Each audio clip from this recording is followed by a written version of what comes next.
90% of the money is spent on food. We eat away our wealth. All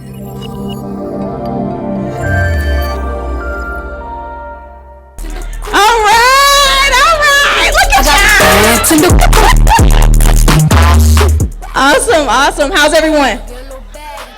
Y'all didn't think, y'all thought I was really dance. I got up here like I could, right? It looked good at the time until I told you and you was like, no, she really can't. No. I'm just kidding. So I want to give a huge shout out to Ruben West, right? Mr. Ruben West has everybody calling me the Kodak girl. So last night he was saying, oh, Candace so young, she didn't know anything about Kodak. So it was kind of funny. All right, so my name is Candace Woodruff. I am a revenue growth strategist. I help people with tax strategies and financial strategies to keep more of their hard-earned money in their pocket. That sounds good, right? Absolutely. So with that, I want to share some things with you because tonight's whole theme seems like it's about money. Y'all agree with that?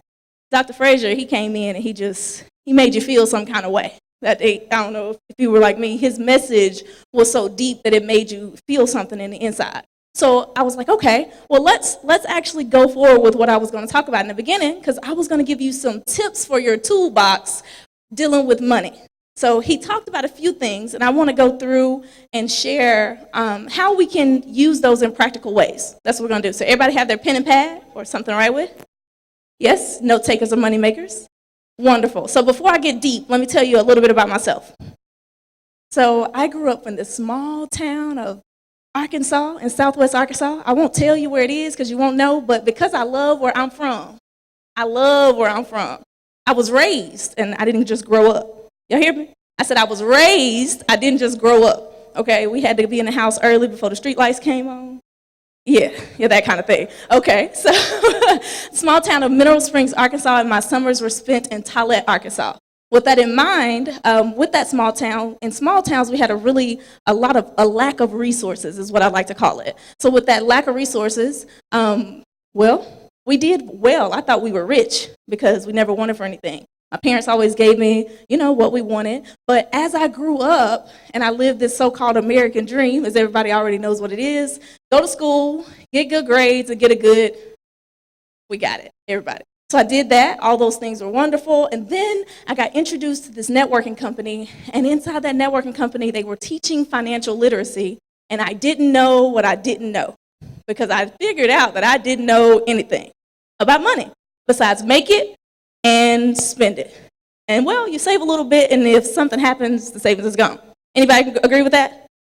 Okay, so with that in mind, when I joined this company, I turned my $10 investment into over $400,000 in cash flow in less than 5 years. That's pretty good, I think. Can I get a hand for that? That was kind of cool. It's all right. But with that in mind, let's talk about what cash flow is. Can anybody tell me what cash flow is? Ooh. That means I get to teach something. I'm excited about that. So let's talk about it. Cash flow is the amount of money you have left over after your expenses. So that means income minus expenses equals cash flow. We got it? So when we talk about cash flow, if I ask a person, I'm sitting there with a client, I say, hey, let's look at your money. How much cash flow do you have each month? And 90% of the time, the person cannot give me an answer. Because as Dr. Frazier is saying, we don't know enough about money. So what I'd like to do is I'd like to give you a few ways for you to start figuring out how to, I won't say manage your money, but to really understand your money and know the practical ways of doing it. Because just talking to you about it, it's not going to be very useful. So let's get into it. The first thing I'd share with you for us to do, so on your page you'd write a number 1. The first thing I'd say is you want to understand that you have to shift your mindset. Now, we've been talking about this all weekend. I don't have to go deep here. But honestly, money management is a head game, not a hand game. I'll say it again. Money management is a head game, not a hand game. You spend the money in your head before it even gets to your hand. Any of you familiar, or if it happened to you that you get your check on Friday? Okay? Now, has anybody's money ever been spent before the check comes? Yes. Okay. So I know I'm talking to the right people. With that in mind, you already understand that money is a head game because in your head you knew it was already gone. So with that, that's the first thing. Shift your mindset. Start to read books. Read and get understanding about what money management is. What is money? How does it work? How does it work for you? But just understand that I'm going to start to manage my money differently, and to understand that why do I want to start managing my money differently? Why is that? How am I going to pass on to generations to come? So once we do that, we're going to go to number two. Number two, I'm going to give you a hard job. Pull your bank statement for the last month. Uh-oh. She laughed.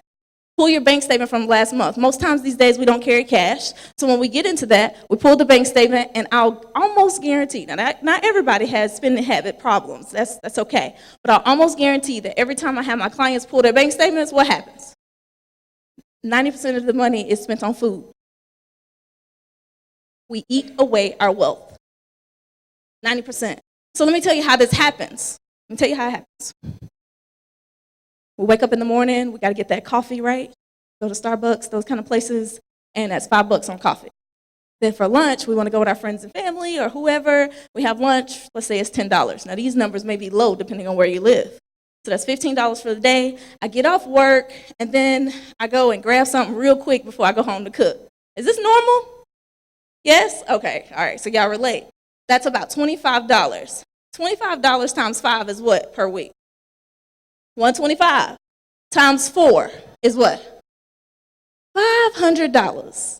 Now I'm telling you this because I sat with a client and this happened. And she said, well, Candace, I don't eat out that much. And when she pulled her bank statement, we had $500 worth of just food eating out. And I hadn't mentioned buying grocery. Wow. And when we say we don't have money, we wonder where it goes. I promise you, it goes mostly to food. So the first thing I'd ask you to do, pull your bank statements and see where the money is. Identify the money. The third thing I say to do, number 3, you ready? So the first one is your mindset. Shift your mindset on why you want to change. And then the second thing is pull your bank statement. And the third thing, write down everything you spend your money on. Uh-oh. Write down everything you spend your money on. And when I say write it down, I mean if it's a stick of gum, what you gonna do with it? Write it down. If you went to the vending machine and you bought a Gatorade, some chips, and a Snicker, what you gonna do? Write it down. You laughing at me, I'm serious. Write it down. Because those small things, you see, Abraham Lincoln says that, small leaks sink big ships, right? Small leaks. So that Snicker, that Gatorade, them chips, those are the small leaks, and they'll sink big ships. So with that in mind, track every expense that you spend your money on. And when you do it, you're going to become what's called money conscious, because now you're going to be like, oh no, I'm not going to spend that money because I got to write it down.